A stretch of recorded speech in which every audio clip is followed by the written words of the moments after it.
আপনি থামেন। কি থামবো? কি শুরু হয়েছে?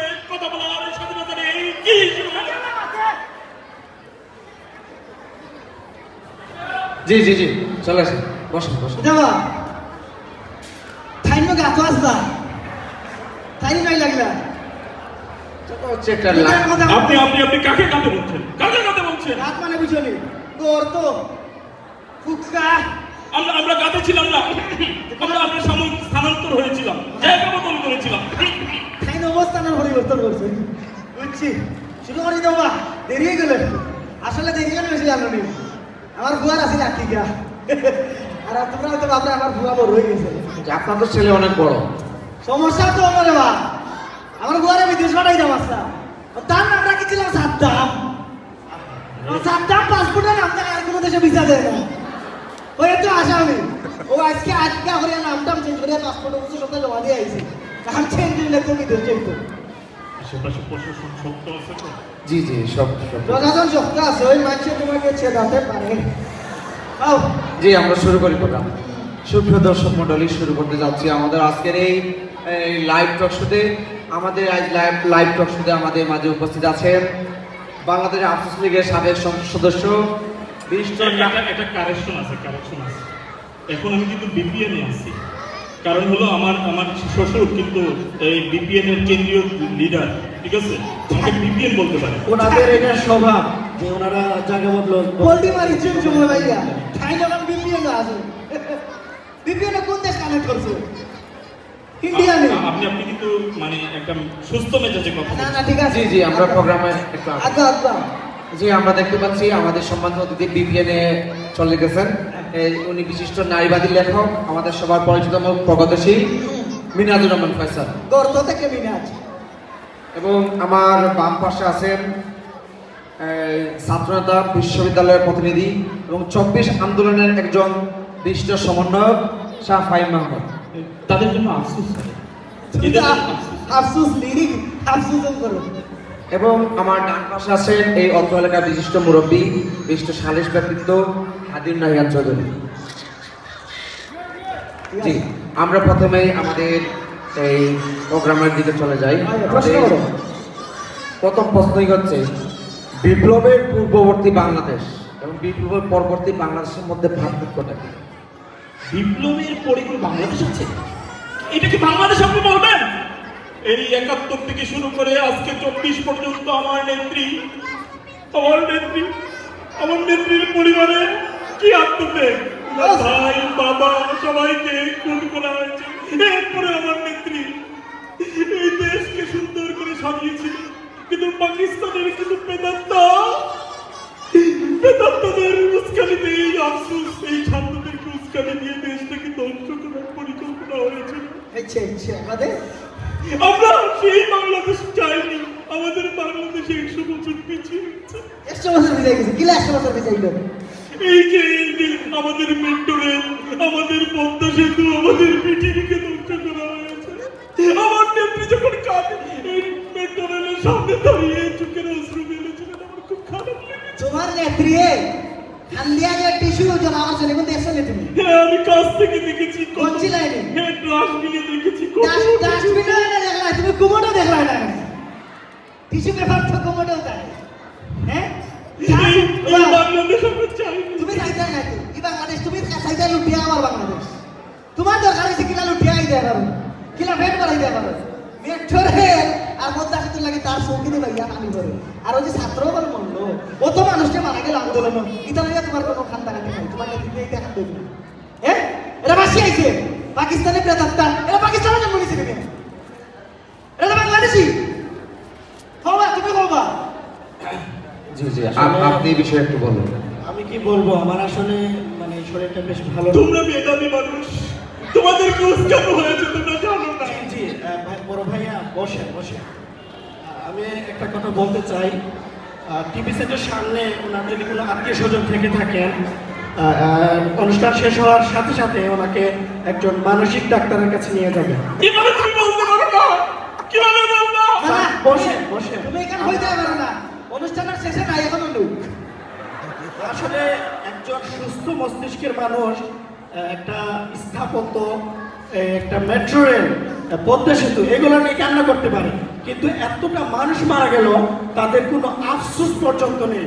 ক্ষমা তো চাওয়া দূরের কথা, ওনারা চোখের পানি পর্যন্ত ফেলতেছেন একটা কংক্রিটের জন্য, মেট্রো রেলের জন্য, কিন্তু ওনারা কোনো ক্ষমা চাওয়ার কোনো সুযোগই খুঁজতেছে না। এনারা যে প্রশ্ন হইল এটার উত্তরটা দিছে না। হইলা খবর হইল যে আগের বাংলাদেশ আর বর্তমান বাংলাদেশের পার্থক্য ওইটা নাই। উনিও ওনার নেত্রী ব্যথা ওইগুলো নিয়ে পড়ে থাকে। শোনেন, আপনার মন্ত্রী বলেছিল মেট্রো রেল ঠিক করার জন্য 1 বছর লাগবে, 100 কোটি টাকা লাগবে, কিন্তু আমরা দেখতে পেলাম মাত্র এক মাসের মাথায় কিছু টাকা খরচ করে মেট্রো রেল আবার চালু হলো। এখানে তারা জ্বলা উঠছে, এখানে জ্বল না তারা। ওই তারা উন্নয়নের নামেই বারবার তাদের নিজের পকেট ঘর ভারী করেছে। ভাই কিনা টাকা আমাইতো ও চিন্তা 100 দেশপ্রেম যদি ওনাদের পক্ষে থাকতোই, তাহলে ওনাদের ছেলেমেয়েরা দেশেই পড়াশোনা করতো। ওনাদের ছেলেমেয়েরা দেশেই পড়াশোনা করে। তোমার ফুয়া যে গো কই করে কানাডায় একটা ইউনিভার্সিটিতে আছে। ফুয়া করে কানাডা আর তাই দেশও লাগে ভাইয়া মানে করে তা ওর ফুয়ারা দেশও না লাগে বাদে কান বাদে দেশও লাগে। ও বাবা তোর প্রশ্ন তো সময় নাই। জি, এর পরের প্রশ্নটি হচ্ছে যে আসলে আমাদের এই বাংলাদেশের পার্শ্ববর্তী দেশ হচ্ছে ভারত। ভাইয়া কইছেন তো ভারত নিয়ে কখন কোনো কথা বলা যাবে না। না, ভারত ভারত নিয়ে কোনো কথা বলা যাবে না, না না না না। এই ভারত বিপদে পড়লে ছায়া হয়ে আমাদের সামনে আসে। বেশি ভারত আমাদের বন্ধু, ভারত আমার নেত্রীর বন্ধু, ভারত আমাদের বন্ধু, দেশের বন্ধু। ভারত নিয়ে কোনো কথা কেন? বলা যাবে না। দেশ নিয়ে কথা বললে তো আপনাদের এত গায়ে জ্বালা উঠে না। এই ভারত নিয়ে আপনার ফাদ কি লিখেছিল? ফেসবুকে একটা পোস্ট দিতে পারে নাই। আপনাদের মানুষরা ওকে মানুষ মনে করে না, পিটিয়ে মেরে ফেলেছে, আর তারপরও আপনার ভারত প্রেম দেখাচ্ছেন। ইন্ডিয়া ভারত বানাই না আপনাকে কি দেন নাই? ইলিশ দিয়েছেন, গ্যাস দিয়েছেন, আর কি দেওয়ার বাকি আছে? নেত্রী পর্যন্ত দিলাইছি খান্ডার আমারে আটাই দিছে ইন্ডিয়া খান্ডারা খাইতো আর কিটা বন্যার পানি যারে ওবা ভারতের যে হতো মায়া তোমার মুখে তো ফাইভ লাগাইয়া ডিরেক্ট ট্যাঙ্কি থেকে গরম লাগে যদি পানি লাগে তোরা তখন বুঝবা ইন্ডিয়ার হতো আর মায়া তোমার আপনি শরীরে হাত দিতে পারেন না। মাথা চাপ দিব তোমার হৃদয় হাত দিতে পারবে না। এই ভারত নিয়ে কথা বলা ভারতকে যাবে নিয়ে না। প্রেম না থাকলে দেখেন ভারত কাকে জায়গা দিয়েছে। এত বড় একটা খুনি যাকে সারা পৃথিবীর কেউ জায়গা দেয় নাই, এই ভারত তাকে জায়গা দিয়েছে। তার জন্য তো ওনাদের ভারতের প্রতি উঠলে পড়বে। থাকবো থাকবো ঠিক আছে যেরকম তাদের মন মানসিকতা ঠিক সেম ভারতের মন মানসিকতা। যাও যাও বাজার প্রশ্ন যাও আমরা দর্শক মন্ডলীকে বলতে চাই যে ভারতকে আমরা কখনো বন্ধু রূপে আমরা নিতে পারি না, সবসময় ওরা শত্রু ছিল। এখানে মানে এটা বলার দরকার নেই, প্রত্যেক মাসে সীমান্তে যে হত্যা হয়, আপনি কি এরপরও বলবেন যে বন্ধু মানুষ কিভাবে ঠিক কইছে ঠিক কইছে একজন মানুষকে মেরে ফেলতেছে সীমান্তে, আপনি তারপরে বন্ধু কিভাবে পাবেন? এটাকে প্রকাশ্যে বলা রাখবে? আমি কার কাছে কার কথা বলবো? হ্যাঁ, কেন বলবেন? আপনাকে ভারত নিয়ে গেল না কেন আপনার নেত্রী? তারা নেত্রী রে তার নেত্রী রে ভারত বাটায় আর তারা সাংবিধানিক বাংলাদেশ আর থাকবে না, বাংলাদেশ থাকবে না। এই যে চট্টগ্রাম, এই যে রাজশাহী, এই যে খুলনা, এই যে এটা ধরে না অবশ্য বাতলা উঠতে যা একটু হইলে ধরতো। তারা সাংবাদিক টার্গেট এইরকম। আপনি বলেছিলেন আমি নিরাপদ। নিরাপদ আছো জি জি নিরাপদ। ভাই, নিরাপদ না থাকলে এখানে আর থাকতে পারতেন না। হ্যাঁ। এখানে যে 3 জন আছি না, একদম। এরাই যথেষ্ট। আচ্ছা সুপ্রিয় দর্শক, আমরা এর পরবর্তী প্রশ্নে চলে যাই। আচ্ছা, উপদেষ্টা হিসাবে এই ছাত্ররা কি বাংলাদেশের জন্য উপযুক্ত কিনা? কখনোই না, কখনোই না। জি জি, আপনারা উপযুক্ত। দেখেন, এই ছাত্রটা এখন পড়ার বয়স, এই ছাত্র এখন পড়বে, এই তো ঘরের বাজার টাজার করবে, তারা রাষ্ট্রের পরিচালনায় চলে যাবে। আপনারা বসে বসে খাবেন। এই যে রাষ্ট্রটার কূটনীতিক একটা সম্পর্ক আছে, বিভিন্ন বিষয় আছে। এই ছেলেগুলা এই না যে আমার দেশ জি না পরিচালনা করবে। আমি বই সেটা খেলা না, তারা ক্রিকেট খেলে ফুটবল খেলে মাঝখানে তোমরা লইয়া গেলে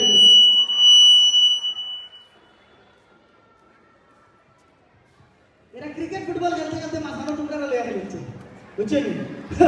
কে তোমার লাগতেছে আর কি আরো করে হুস্টা দিছে ইন্ডিয়া দিয়ে পড়ছে তারা আস্তে দেশ পাল্টাইছে 15 বছর অত বড় শৈল শাসক মাইকো চুপ করে বিতাছিল আর মজা মজা খাওয়াত আসলাই ও এক লাতে বালাইছে নিয়ে ইন্ডিয়া ও লেগে ছাত্র হল আর তারা দেশ চালাইতে পারতো না, তুমি চালাইতে দেশ। তুমি তো মনে হয় কিবা তো আগামীতে মন্ত্রী হওয়ার স্বপ্ন আছে, একটুর জন্য মিস হয়েছে। এরা লাগে মিস হয়ে গেছে তার। ভাই শোনেন, 1947, 52 71, 90 প্রত্যেকটা আন্দোলনে দেশের জন্য এই ছাত্ররাই ঝাঁপিয়ে পড়েছে। আর আপনি বলতেছেন ছাত্রদের হাতে দেশ নিরাপদ না। আপনাদের কাছে তো অনেক বছর ছিল, দেশ কোথায় গিয়েছে? কি বাবা। করেছে দেশের জন্য? ছাত্রদের লইয়া যে মাসলা তাই তো টান পাই গেছে তার একটা ঘটনা আমি জানি কইতাম নি কইলে আই এইটা গুজব, কই যায়? এইসব গুজব। খাই ভার্সিটির থাকতে জঙ্গলের মাঝে ঘুরি লিয়া তোরা আইসা খান চরিত্র বুঝছেন সব ছাত্র ওলা পরে কি পড়াশোনা শেষ করতে এই- হচ্ছে? তাই দেখছে লাইটা এটা আমাকে ফাঁসানোর জন্য তোমারে গুজব। বাসানি নাই। গুজব ছিল। কোনো গুজব টুজব না এটা তোমরা ছড়াও আমরা ছড়াই না ও যা বাদল বসত আচ্ছা, আমাদের পরবর্তী প্রস্তুতি হচ্ছে যে 24-এর আন্দোলনে যারা শহীদ হয়েছেন হ্যাঁ তাদেরকে আপনারা কিভাবে মূল্যায়ন করছেন? এই যাদের কথা আপনারা বলছেন, এই যে আবু সাঈদ, আপনার মুক্তর কথা বলছেন, আপনি কি দেখেছেন আবু সাঈদকে যখন গুলি করেছে? আপনারা দেখেছেন? কেউ দেখেছেন? আমি কাছে ছিলাম, আমি দেখেছি। আবু সাঈদের হাতে দেশীয় অস্ত্র ছিল, এই ইম্পার্টেন্ট ছিল। না না আবু সাইদের হাতে AK-47 আছে এই আবু সাঈদ পুলিশকে গুলি কিতা করছে দেশীয় অস্ত্র দিয়ে ইটা না তো ইটা না এটা এটম বোম আছে এটম বোম মারছে পুলিশের বলল পুলিশ গুলি, এরপরে গুলি করে নির্দোষ পরীক্ষা দিয়েছে। ওই আড়াল থেকে কেউ গুলি করেছিল আবু সাঈদকে।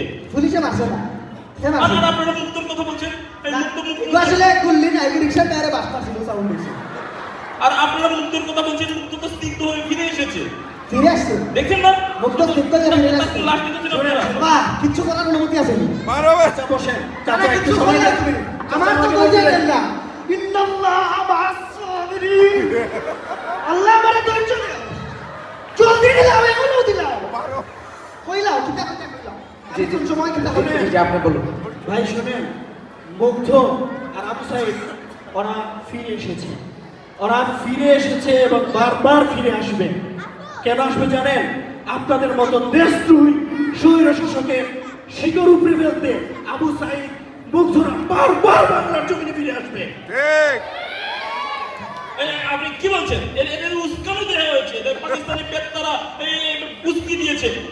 এই আজকে বিজয়ের দিনে আজকে কি স্লোগান হওয়ার কথা ছিল, কিন্তু কি হচ্ছে এসব? এই আজকে আমাদের এই যে দেশের একমাত্র স্লোগান যেটা হওয়ার কথা ছিল, কোথাও আমি শুনলাম না সকাল থেকে। এটা আমাদের একমাত্র স্লোগান,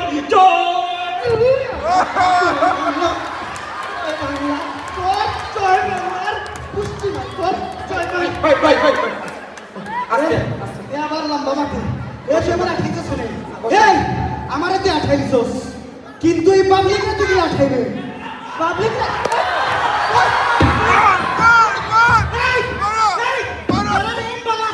আমার না করে এক জানের বালা আছে